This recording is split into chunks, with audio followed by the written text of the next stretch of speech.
Thank you very much, everyone. Are you a citizen of the United States of America? Oh, gee, I'm sorry, I just can't answer that question, and that's after spending billions and billions of dollars.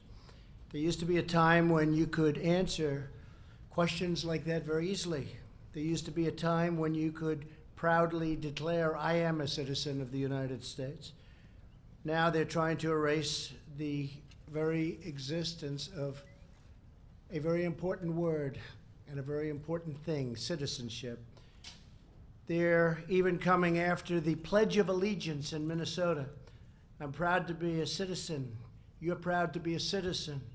The only people who are not proud to be citizens are the ones who are fighting us all the way about the word citizen.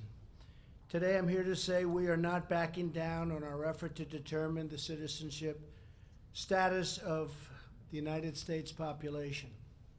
I stand before you to outline new steps my administration is taking to ensure that citizenship is counted so that we know how many citizens we have in the United States. Make sense?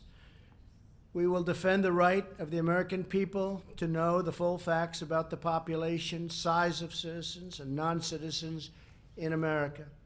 It is essential that we have a clear breakdown of the number of citizens and non-citizens that make up the U.S. population. It's imperative.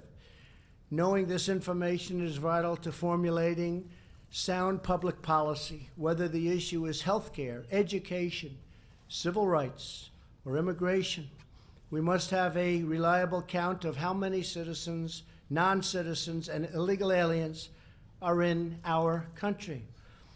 The Department of Commerce sensibly decided to include a citizenship question in the 2020 census, as has been done many, many times throughout the history of the United States.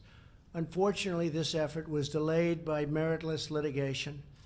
As shocking as it may be, far-left Democrats in our country are determined to conceal the number of illegal aliens in our midst. They probably know the number is far greater, much higher than anyone would have ever believed before. Maybe that's why they fight so hard. This is part of a broader left-wing effort to erode the rights of the American citizen and is very unfair to our country. The Supreme Court ultimately affirmed our right to ask the citizenship question, and very strongly it was affirmed.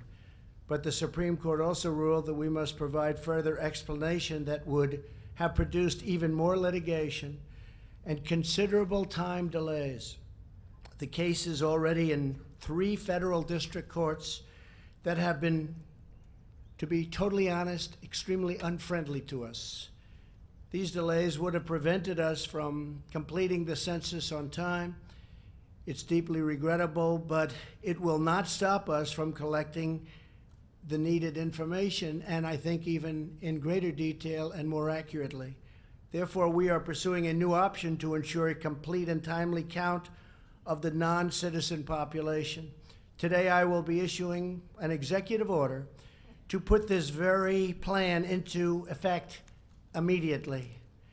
I'm hereby ordering every department and agency in the federal government to provide the Department of Commerce with all requested records regarding the number of citizens and non-citizens in our country. They must furnish all legally accessible records in their possession immediately. We will utilize these vast federal databases to gain a full, complete, and accurate count of the non-citizen population, including databases maintained by the Department of Homeland Security and the Social Security Administration.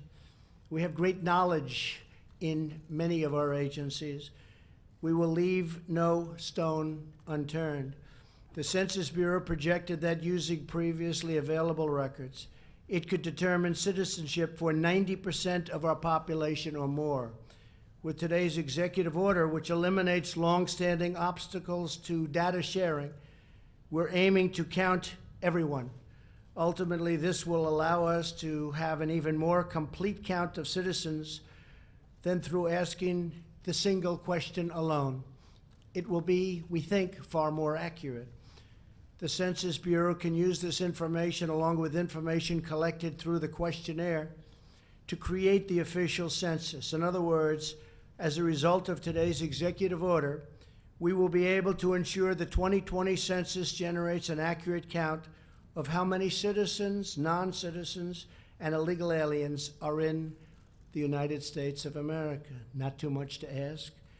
This will greatly inform a wide array of public policy decisions. This information is also relevant to administering our elections. Some states may want to draw state and local legislative districts based upon the voter-eligible population.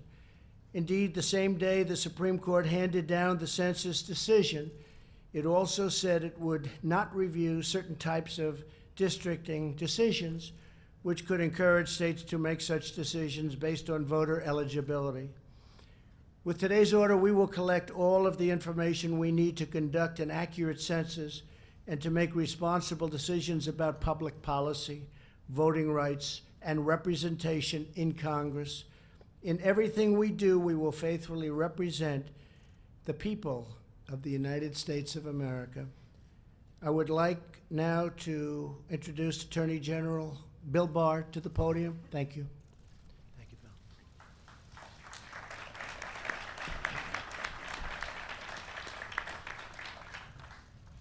Good evening. Thank you, Mr. President, and congratulations on today's executive order, which will ensure that we finally have an accurate understanding of how many citizens and non-citizens live in our country. As the Supreme Court recognized, it would be perfectly lawful for the federal government to ask on the census whether individuals are citizens of the United States. And it's entirely reasonable to want to know how many citizens and non-citizens there are in the United States. In fact, the federal government has routinely asked questions relating to citizenship ever since the 1820s. But while the Supreme Court correctly recognized that it would be entirely appropriate to include citizenship questions on the census, it nevertheless held that the Commerce Department did not adequately explain its decisions for doing so on the 2020 census. Because, as the Supreme Court recognized, the defect in the Commerce Department's decision was curable with a better record, the President asked me to work with Secretary Ross to determine whether there remained a viable path for including a citizenship question on the census. I did so. In my view, the government has ample justification to inquire about citizenship status on the census and could plainly provide rationales for doing so that would satisfy the Supreme Court. And therefore, there is no question that a new decision to add the question would ultimately survive legal review.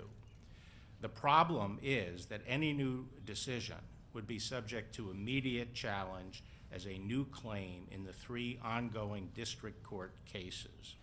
In addition, there are injunctions currently in place that forbid adding the question.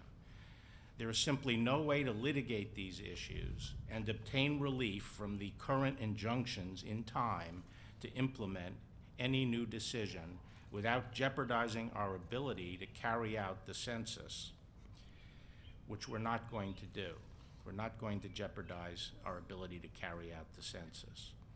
So as a practical matter, the Supreme Court's decision closed all paths to adding the question to the 2020 census. Put simply, the impediment was a logistical impediment, not a legal one. We simply cannot complete the litigation in time to carry out the census. One other point on this. Some in the media have been suggesting in the hysterical mode of the day that the administration has been planning to add the citizenship question to the census by executive fiat without regard to contrary court orders or what the Supreme Court might say. This has been based on rank speculation and nothing more. As should be obvious, this has never been under consideration. We have always accepted that any new decision to add a citizenship question to the census would be subject to judicial review. Turning to today, I applaud the President for recognizing in his executive order that including a question on the census is not the only way to obtain this vital information. The course the President has chosen today will bring unprecedented resources to bear on determining how many citizens and non-citizens are in our country, and will yield the best data the government has had on citizenship in many decades. That information will be used for countless purposes, as the President explained in his remarks today. For example, there is a current dispute over whether illegal aliens can be included for apportionment purposes. Depending on the resolution of that dispute, this data may be relevant to those considerations. We will be studying this issue. Congratulations again, Mr. President, on taking this effective action. Thank you very much, everybody. Thank you, Bill. Thank you very much. Mr. President, are you disappointed you're backing down, sir? Mr. President,